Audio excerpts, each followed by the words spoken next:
Hey folks, Dr. Gerstmar from Aspire Natural Health. Today is day 11, checking in as promised. Honestly, not much to report. Everything is becoming habit and kind of routine. A few cravings pop up here and there. Finding hunger isn't an issue. Energy is good. Not having any major detox reactions. No kind of skin stuff or feeling bad. How about tomorrow we talk about some of the symptoms that people might experience on a detox. Today I wanted to talk about one of my favorite things, which is poop, right? As a gastro oriented naturopath or naturopathic doctor and someone who is an expert at dealing with gut issues, a thing that I spend quite a lot of my day talking about is poop. Now, it's not something we really talk about in conversations for the most part. A lot of people come in and are quite embarrassed to have to admit something about their poop, and I have to remind them it's my job and I talk about it all the time. So we're going to talk just a little bit here about poop. If it's something you don't want to hear, you can always check in with us tomorrow. But one of the questions is, okay, so what happens with pooping when you're on a cleanse like this?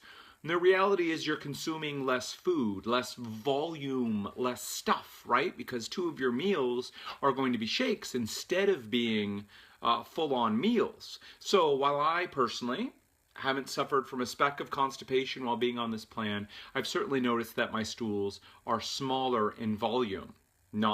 Nothing bad is going on. It's just simply less food in, less volume in equals less volume out. So we don't expect any constipation or any craziness of bowel movements, just certainly that they're smaller than before. And if you were going several times a day, again, you just have less input, so we expect that things will be smaller and less frequent. Not a bad thing.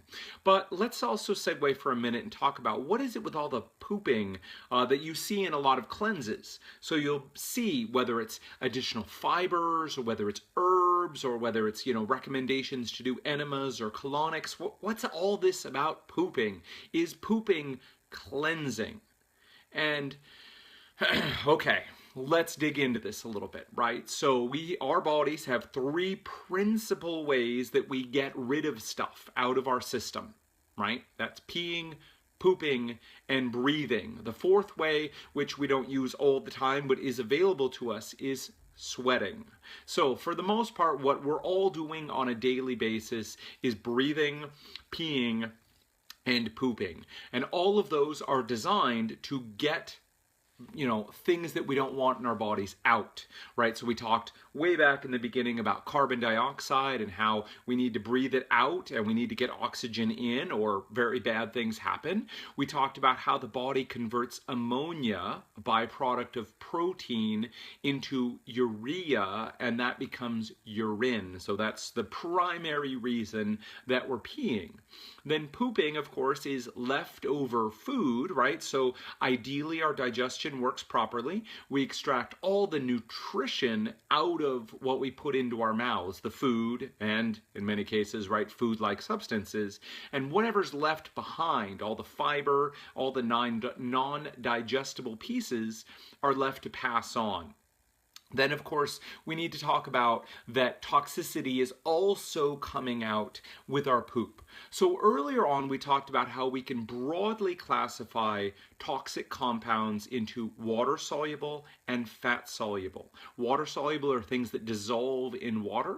Fat-soluble would be things that only dissolve in fat. Now, one of the things that the liver does is it can convert many fat-soluble things into water-soluble things. When something is water-soluble, it can travel through the blood, pass out the kidneys, and is peed away. So we can get rid of a lot of toxicity in our urine. However, not everything can be converted from a fat-soluble into a water-soluble nutrient. And therefore, those things will pass out in the digestive tract. So as many of you may know, we have our liver and gallbladder. We produce something called bile, which is necessary to break down, digest, and absorb fat. So if someone has had their gallbladder removed or is having gallbladder trouble, they may have trouble digesting any fats in their diet. And that's because that bile, which is produced by the liver, then goes to the gallbladder, which stores it all up, gets it ready, and when we eat fat or foods with fat in them, the gallbladder is a little pouch and it contracts and it squeezes all that bile out into our digestive tract where it can help us break down and then digest and absorb fat. Well, along with that bile that comes from the liver, also comes these fat-soluble toxins that can't be fully converted into water-soluble toxins and can't be taken through the blood to the kidneys and peed away. So while we pee away quite a bit of toxicity, quite a bit will also come out into the bile and into the digestive tract, which is why pooping is so important. All right, folks, I've been told that I tend to run a little long. If you've been with me for a little while, it's no surprise that I sure like to talk. So I was going to finish up the last piece, but I will leave that to tomorrow since we have 10 more days of this 21-day paleo cleanse. So we'll pick up on pooping, one of my favorite topics, tomorrow in day 12. So folks, today is day 11, passed over the hump and into the second part of this detox, the paleo cleanse, and it's going fine for me. Why is pooping so important? Well, like we said, all those fat-soluble toxins, those things that can't pass out in the urine, have to pass out in the digestive tract. We'll talk a little bit more about that tomorrow. We'll move on to some other topics as well. At Aspire Natural Health, we are experts in treating digestive issues, autoimmune diseases, and other hard-to-treat cases. If that's you or anyone you know, please feel welcome to contact us. We'd love to help. All right, folks, until tomorrow, day 12, Dr. Gerstmar signing off of day 11. All right, folks, take care.